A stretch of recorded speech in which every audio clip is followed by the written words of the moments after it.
Бик рәхмәт. Дилара Курамшина. Бик рәхмәт.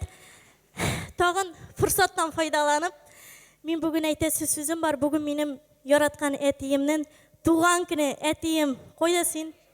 Кайда син? Күрмим дә мин сине.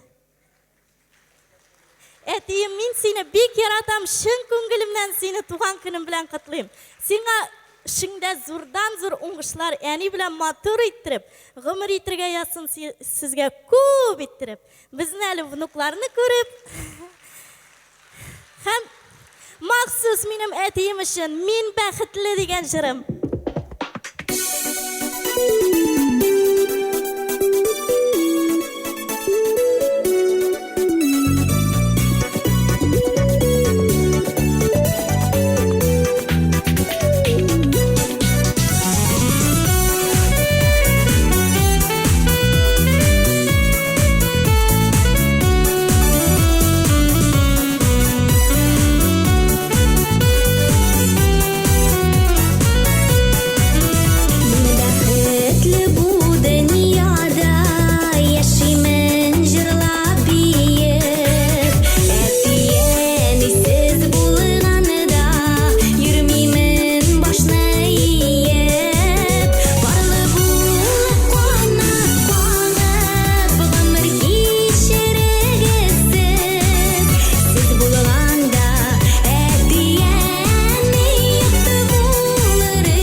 Дилара Курамшина.